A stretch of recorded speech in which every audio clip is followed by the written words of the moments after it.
जय श्री राम। मेरे कन्या राशि के प्यारे जातक जातिका, मैं हूं आपके साथ आपका अपना डॉक्टर राज मिश्रा और आपका ये अपना पसंदीदा प्रोग्राम है मानस ज्योतिष ज्ञान, जिसमें हर महीने, हर दिन और इवन हर क्षण की जानकारी मैं आपको देने का प्रयास करता हूं कि आपको हर चीज से अवेयर रखा जाए।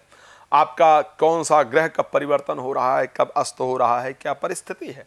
सो जून में कन्या राशि के लिए क्या परिस्थिति होगी उसकी बात करते हैं, क्योंकि आपके जो राशि स्वामी बुध हैं इस बार वो करीब करीब शायद अष्टम भावस्थ होकर के जून महीने में गोचर करने वाले हैं। इस प्रकार की परिस्थिति आपकी राशि के अंतर्गत नजर आ रही है कि जो बुध की परिस्थिति रहने वाली है, बुध का जो गोचर रहने वाला है, अगर उठा करके देखा जाए तो बुध 31 मई को कहीं ना कहीं वृष राशि के अंतर्गत प्रवेश कर जाएंगे। 31 मई को बुध वृष राशि के अंतर्गत प्रवेश करेंगे और 3 तारीख को जाकर के बुध अस्त हो जाएंगे। इस प्रकार की परिस्थिति रहेगी।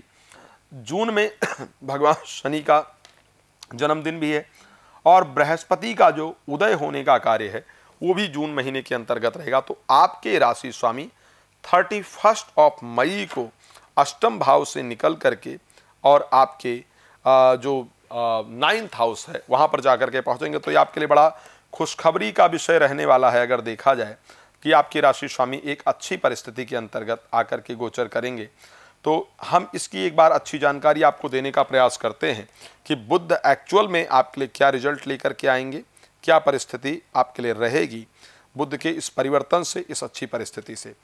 सो राशि स्वामी का भाग्य स्थान में आकर के गोचर करना एक 9th हाउस के अंतर्गत आपकी कुंडली में बड़ा ही शानदार संयोग बनने जा रहा है। बड़ा मतलब बहुत ही सुंदर संयोग जिसको कहा जा सकता है, वो आपके 9th हाउस में बनने जा रहा है। लेकिन वो 3 तारीख को अस्त भी हो जाएंगे, ध्यान रखिएगा।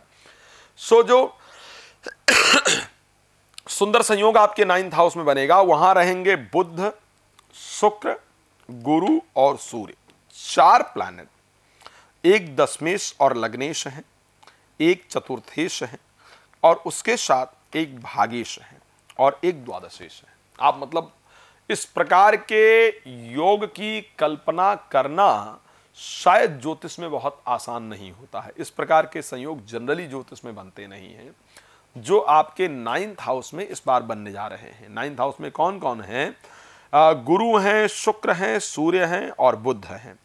अकॉर्डिंग टू ऋषि पाराशर, यदि दशमेश का और लग्नेश का संबंध बन जाए या दशमेश और पंचमेश का संबंध बन जाए तो ये सबसे बड़ा राजयोग प्रदायक होता है।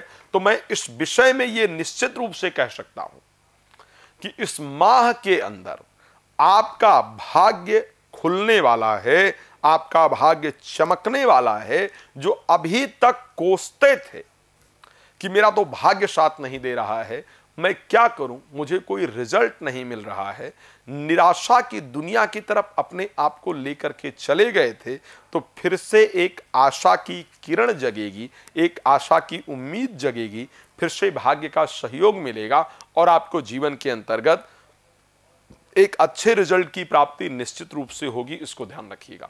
तो ये माह कहीं ना कहीं आपके लिए बहुत कुछ शुभ समाचार लेकर के आ रहा है, अच्छे रिजल्ट को देने वाला आ रहा है, जिसमें भाग्य को लेकर के सफलता मिलेगी, जिसके अंदर आर्थिक लाभ जरूर होगा, जिसके अंदर आपके प्रोफेशनल लाइफ के अंदर सुंदर परिवर्तन या एक अच्छी अपॉर्चुनिटी आपको जरूर प्राप्त होगी। तो प्रोफेशनल लाइफ की बात की जाए, भाग्य क्षेत्र की बात की जाए तो जरूर रिजल्ट मिलेगा। खास करके जो लोग आउट ऑफ कंट्री में रह रहे हैं, इंडिया से बाहर रह रहे हैं, भारतीय हैं, उनके लिए स्पेशली 12th हाउस के स्वामी जो सूर्य हैं वो भी साथ में इन्वॉल्व होने जा रहे हैं। तो आपको भी नौकरी की प्राप्ति होने वाली है, व्यापार में वृद्धि होगी और एक सुंदर परिवर्तन आपके जीवन के अंतर्गत जरूर आता हुआ दिख रहा है।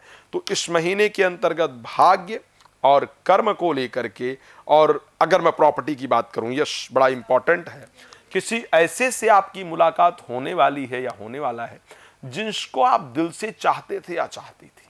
आपको लगता है कई बार हमारे आपके जीवन में कुछ हमारे आपके लिए बड़े इंपॉर्टेंट होते हैं कि अगर इनसे हमारी मुलाकात हो जाए तो हमारे जीवन में एक सुंदर बदलाव आ जाएगा। तो उनसे आपकी मुलाकात होने वाली है। कुछ दिल की जो इच्छाएं थी वो इस महीने में पूर्ण हों, इस प्रकार की परिस्थिति आपकी राशि के अंतर्गत मुझे नजर आ रही है। बट मैं हमेशा एक बात कहता हूं, जब भगवान शंकर की अर्धांगिनी माता पार्वती की हस्तरेखा भगवान महामुनि नारद देख रहे थे, तो उन्होंने उनके बड़े वर्णन किया कि ऐसा पति मिलेगा जो यही मतलब इनकी जो परिस्थिति है, यही कई नाम सुमिर संसारा, त्रिय चढ़ी हैं पतिव्रत असधारा, इनके नाम का स्मरण करके स्त्रियां पतिव्रत धर्म का पालन करेंगी। लेकिन उसके बाद उन्होंने कहा सुनो जे अब अवगुण दुईचारी, 2-4 अवगुण हैं उसको सुन लीजिए। तो इसी प्रकार मैं आपको कह रहा हूं कि आपकी राशि में जो 2-4 अवगुण हैं उसको सुनने की आवश्यकता होगी। बड़ा अच्छा होगा। मैंने कहा कार्य क्षेत्र इत्यादि को लेकर के परिस्थितियां बहुत अच्छी होंगी, बहुत काम की होंगी, अच्छे रिजल्ट्स को देने वाली होंगी। लेकिन उसके साथ ही 7th हाउस में राहु और मंगल का एक साथ गोचर जीवन साथी को विस्फोटक बनाने वाला होगा। इसको ध्यान रखिएगा, बड़ा क्लियरली समझा रहा हूं, इसको ध्यान रखिएगा। जीवन साथी को या जिनके साथ प्रेम करते हैं या करती हैं उनको विस्फोटक बनाने वाला होगा। और खासकर यदि फॉरेन कंट्री में आप रह रहे हैं तो ये परिस्थिति विशेष आपके साथ घटित हो। अपने जीवन साथी को लेकर के, पति पत्नी को लेकर के, प्रेमी प्रेमिका को लेकर के चिंताएं आपको बहुत ज्यादा रहें, इस प्रकार की परिस्थिति दिखती है। महिलाओं को कुछ गायनिक प्रॉब्लम का सामना करना पड़ेगा। एक और बात कहने जा रहा हूं जो बहुत इंपॉर्टेंट है, बताना पड़ता है राशिफल में कुछ इंपॉर्टेंट चीजें जो हैं। इस महीने आपके मन में बड़े नकारात्मक विचार आएंगे, इवन सुसाइडल थॉट्स, या मेरा कोई नहीं है, मैं अकेला हूं या अकेली हूं, इस प्रकार के विचार तक इस महीने आए। इस प्रकार की परिस्थिति मुझे आपकी राशि में नजर आ रही है। पर फिर भी आपको एक बात कहना चाहूंगा, हारिए न हिम्मत, बिसारिए न राम को। ठीक है, हिम्मत नहीं हारना है, राम को नहीं बिसराना है, धर्म में लगे रहना है। भगवान कृपा करेंगे, निश्चित रूप से आपको अच्छा रिजल्ट प्राप्त होगा।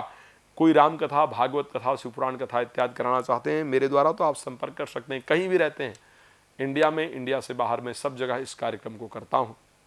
साथ में यदि आप चाहते हैं मेरे साथ डिटेल में बात करना, आपने देखो छोटे से कार्यक्रम में सब कुछ डिस्कस करना मुश्किल है, लेकिन अगर चाहते हैं कि 1-to-1 विशेष रूप से बात करूं और सारी जानकारी अच्छे से आपको प्रदान करूं, तो आप ये नंबर दिख रहा है, इस पर कॉल करके मेरे साथ कॉल अपॉइंटमेंट ले करके और डिटेल में चर्चा कर सकते हैं।